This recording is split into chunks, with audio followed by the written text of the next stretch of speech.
При использовании печей и каминов ближайшие стеночки у нас будут нагреваться.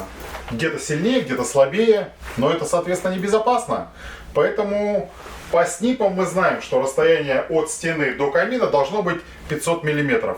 Как сократить это расстояние, либо обезопасить себя от влияния каминов и печей, я расскажу в этом ролике.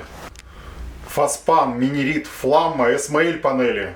Куча слов, которые в принципе непонятно, и что лучше, что хуже, на мой взгляд, все делится на две категории. Красивые и некрасивые панели, которые находятся за печкой и обезопасивают нас от нагревательных приборов.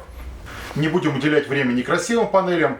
Красивые, на мой взгляд, панели — это панели, которые окрашены либо с клинкером, либо с натуральным камнем. Вот как раз про натуральный камень на этих панелях мы и поговорим.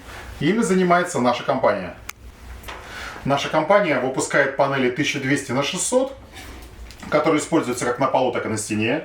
Из чего они состоят? Это Эсмаэль панель толщиной 6-8 мм и облицована натуральным каменным шпоном из сланца.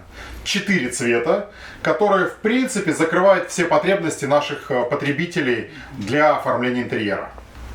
Перед монтажом изучите обязательно паспорт на вашего нагревательного прибора, в котором указано рекомендованное расстояние от ближайшей стенки до самого нагревательного элемента.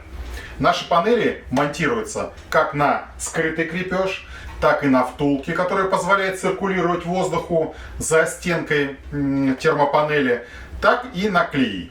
Наши панели вы можете приобрести у нас в официальном интернет-магазине, а также на маркетплейсах Озон, Вайлдберрис, у наших дилеров и, конечно, в Сбермегамаркете. Наши панели очень красивые, и природный камушек вас приятно порадует в вашем интерьере. До свидания.